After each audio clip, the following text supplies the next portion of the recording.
What's up, y'all? My name is Welding and I'm one of your instructors here at the Southeast Welding Center. Okay. Today in this video is week 11, episode 1. Going over the hat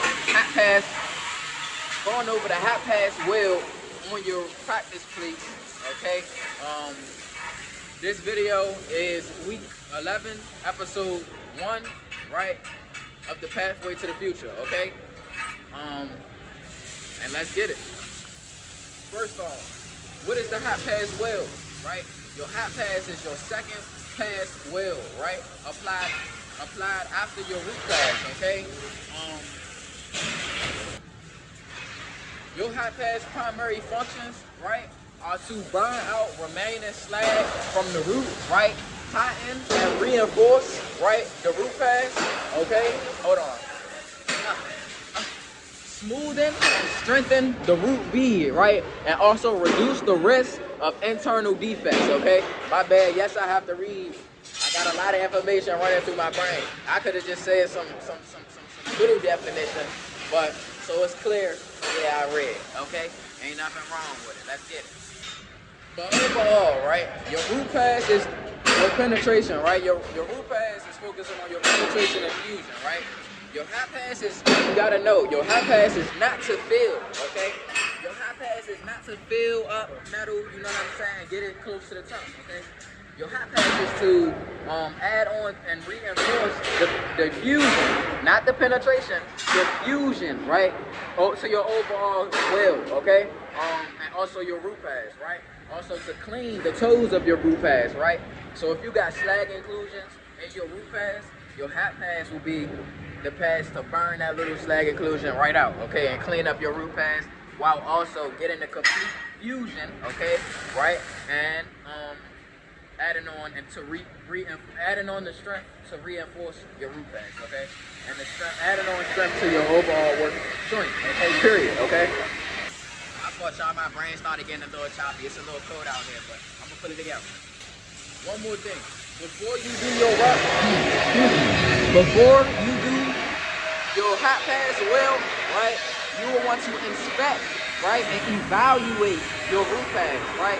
You want to make sure your root pass is, one, clean, okay? You don't have no visible defects in your root pass, okay? So that's 2, right? Make sure you have no visible defects in your root pass. Make sure it's clean, okay? Make sure it's no half spots, low spots, craters, or anything like that, okay? And make sure you got the full penetration with your root pass. One more thing, you want to make sure you run your hat pass over your root pass. You want to make sure your root pass is still warm and not cold, okay? Yeah. And now we have the part y'all been waiting for, okay? So, before I start welding, right, I'm gonna show y'all my booth, okay? Cause I already set it up. Usually I would show y'all set it up. My booth floor is clean. Okay, we're gonna get to my welder. I got my settings set correctly. Right, correct. That's correct. Okay. I got my amperage, okay, which I'm gonna show y'all. I got that at 116, okay? Y'all know this is where I'll be laying in at to do my work. I spread my feet out to get that comfortable, you know what I'm saying? I spread my feet out about shoulder length, right? Just to get that steady, you know what I'm saying? Okay? So this is my comfort zone, right? I'm just showing y'all before I start welding, you want to be comfortable, okay? And also, comfortability is not only about you also, right? So you want to make sure, yeah, you laying there, yeah, you comfortable when you welding. But your comfortability also falls on where your workpiece lies, okay? So y'all see how I stand straight up. I got my workpiece, right? Not my plate down here, put to my chest to where now my workpiece is too high, okay? I got my workpiece to about my chest to where I don't have to overextend my arms to where I could get shaky and lose control of the arc, okay? I got it set perfectly right to my chest so where when I squat, because usually when you get in that position to lean, squatting a little bit, so you gotta put this down not to your face, you feel me, but to your chest at least, you feel me. That's just my preference. If y'all having problems where y'all going up too high and overextending your arms and you losing control of the arc, try putting your workpiece to your chest and see how that feels, okay? For me personally, I feel like I get more control because I don't have to overextend my arms or I'm not going too low, okay? So yeah, let's inspect my root pads and my amps before I start, okay? So I'm running my hot pads with 1/8/78 okay? My root pads is still a little warm. If y'all want to see how I conducted my root pads or how to do your root pads, the video is right before this one, right? So I'm gonna get that little route. But y'all see, my hot pads can get that little slag inclusion out. Just how I just did, okay? Can get that little bit out. Y'all see my hot pads? Excuse me. You can tell, you can see that my hot pads could be a little bit more uniform. You see, I got a little bit of undercut. You know what I'm saying? A little bit of undercut, right? Which is not, it's not too bad, but it could be a little bit. My root pads could be a little more uniform. Yes. Okay. Yeah, right. So let's look at. So we looked at my root pads, okay. But overall, I got proper penetration with my root pads, and I got overall good fusion, right. You see a little undercut here and there, but that's nothing my hot pads won't fix, okay. Other than that, restart right there. Woo. Okay.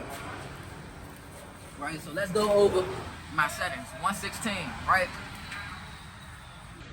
If y'all watch my root pads video, right, how to conduct your root pads on a practice place, you will see, or you will hear me say that I ran my root pads at 120, okay?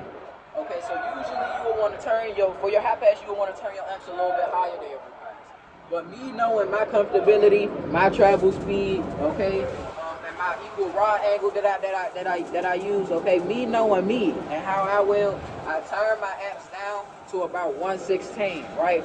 With your root pads, see, think about it. With your root pads, I turn my amps higher a little bit, right? To focus on that fusion, right? And that penetration, okay?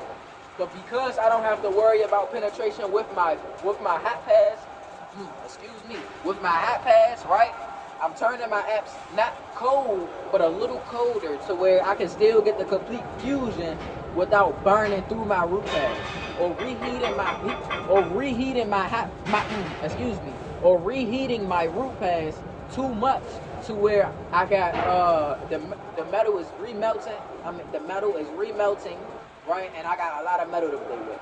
Then that leads to either drip, right, or burn through or blow through, okay? And we don't want none of that, okay? So overall, I'm just changing my amps a little bit down so I can control it a little bit better, okay? Okay. I'm cleaning before I run my hot pads. I got my amps right, okay? I got my comfortability check on for this, okay? My mindset is right. I'm ready to think about the wheel. Not think about the wheel. I'm ready to watch the puddle. I'm focused on the puddle. Before you start the arc, you gotta focus, right? You gotta ask yourself, right? If your mind is not on the puddle, you shouldn't be. You're just not ready to wheel. And I'm not saying that in no type of disrespectful way. But really, like that's what it is. If I come in the booth or if I go on the job site and my mind is not on the wheel, my wheel's gonna be trash, right? So when you get comfortable, you know what I'm saying, and you set up, and before you start welding, right? You want to ask yourself 2 questions before you start welding, right? Right. Question number 1, right? You want to make sure you're comfortable, right? Get in your comfortable spot, right?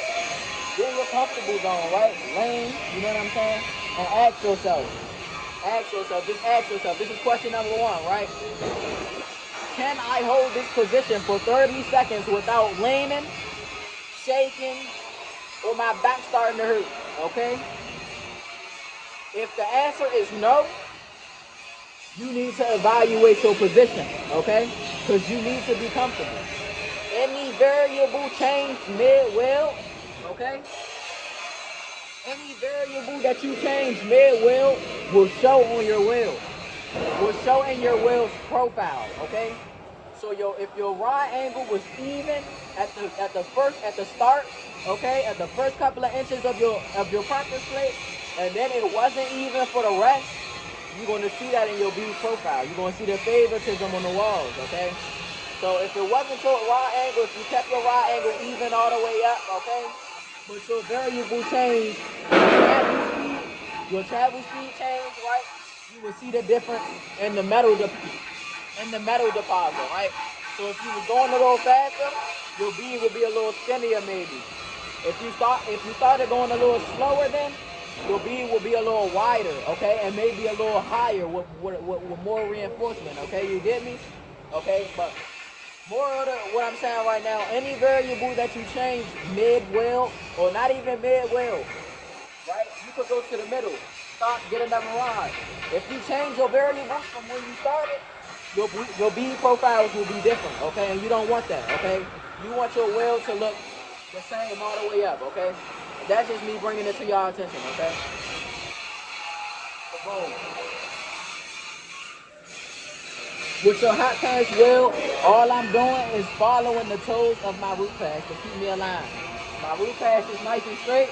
All I gotta focus on is getting that nice and complete not penetration, excuse me, that complete fusion, right, at these toes, right? So to acquire complete fusion, I would just let my puddle fill, and before it blows through or drips over, I'm just pausing and letting my puddle. I'm just pausing and letting my puddle fully fuse to these levels or fuse to my plate. Okay. Now, I wish I could see the puddle a little bit better. I wish I could see the arc a little bit better, but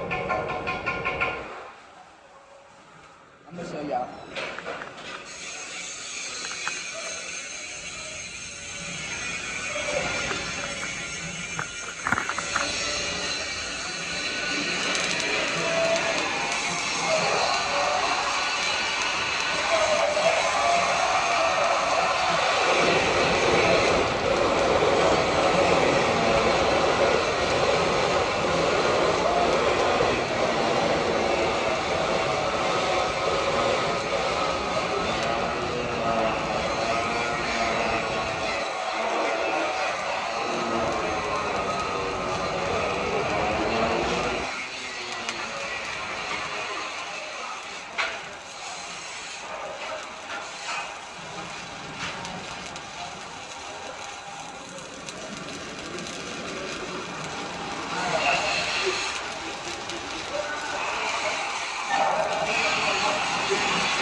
Give me a second.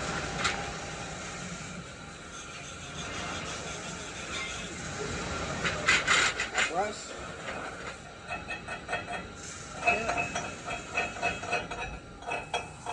Y'all give me 1 second, 1 second.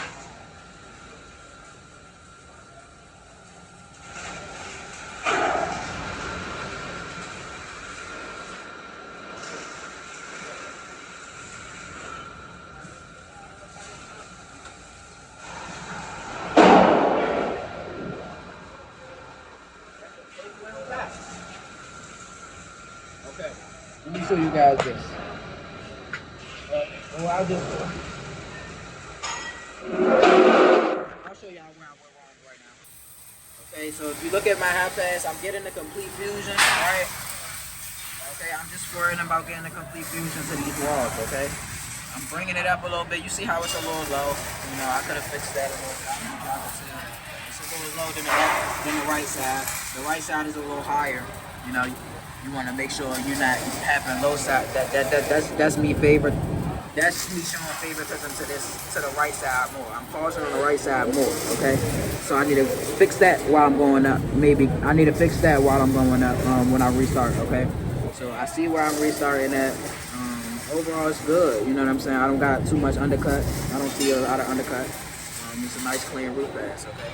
So with my root pass, with my hot pass, excuse me, hot pass is what I meant.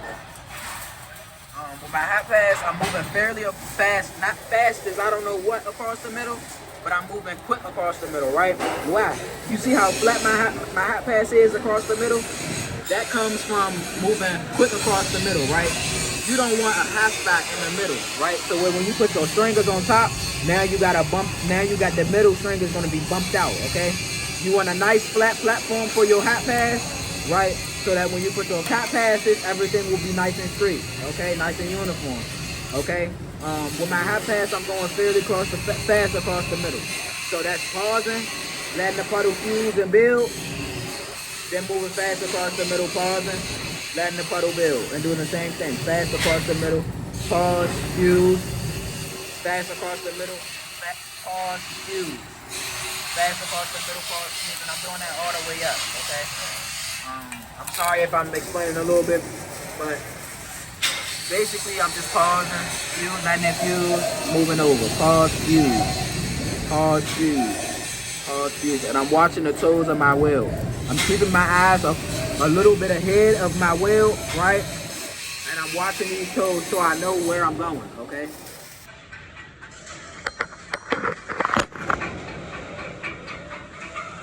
Really, once you find that rhythm and pausing and getting that complete fusion to your walls or your toes, or you know what I'm saying, what your plate walls or the toes of your plate, whatever. Once you get that rhythm down, you should be good. It all falls on your work angle, your travel angle, and your rod angle. Or really, that's just all your rod angle, okay? How comfortable, your mentality, your technique, your effort, okay?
Chill.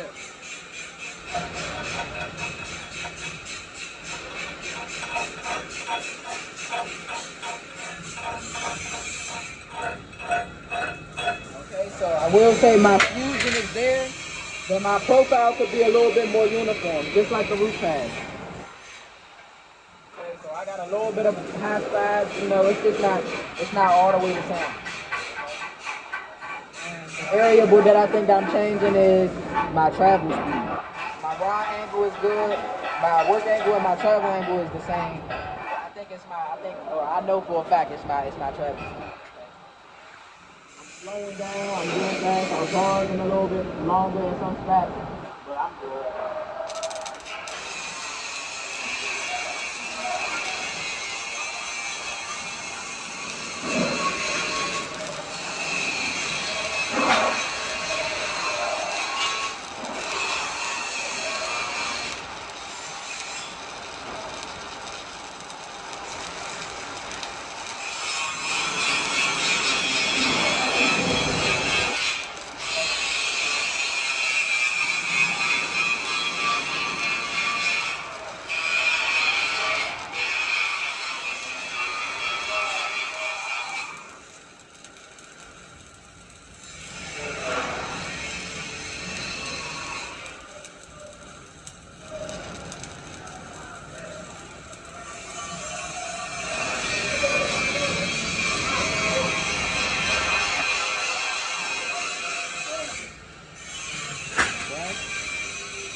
hot pass at all. Okay? I'm not just saying that. Right? With your hot pass, what are you focusing on? Complete fusion. Right? Okay, so it could be a little better in the with the bead. I mean with my profile, my hot pass profile. Okay? What do I mean by that? Okay, so I get the fusion, right? You see that fusion? I got a little bit on the cut right here, a little bit on the cut right here. Okay. But with my hot pass, I get complete fusion. Okay. Complete fusion. Okay. What do I mean by bead profile? Okay. Look at the patterns, right? The patterns, you might say they look the same all the way up, right? But look at them. You can tell that I use three different, that I stopped twice, right? You can tell I stopped here. You can tell I stopped here. This pattern is different from this pattern, and it's different from this pattern. There are three different patterns, right? So that happens. That can be good and that can be bad, right? Good in this case because I still got the primary functions down pat, and I didn't change the variable too much to where my bead is too high or too bumped out, or you know what I'm saying, too caved in. Okay, so overall my hot pass is still flat, still has that primary fusion or proper fusion, so I'm good, right? But if I change one of these variables to, like, if this wasn't here, right, and I changed the variable to where I was going really slow across the middle, and it bumped out like this bump right here all the way up, that would be bad. See, it would be flat down here and it would be bumped up here.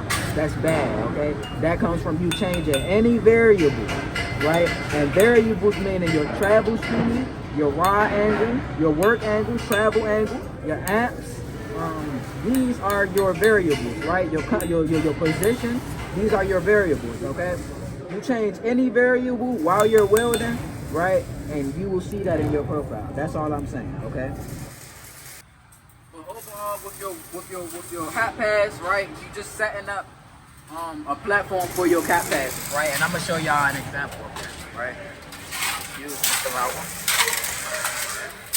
Right? So root pass example, this is what your hot pass will look like, right? A flat platform so that when you put your cat passes, everything will be flat. You see, you don't get a bump. And these cat passes are a little, you know what I'm saying, not tied in enough, but this is a good example, okay?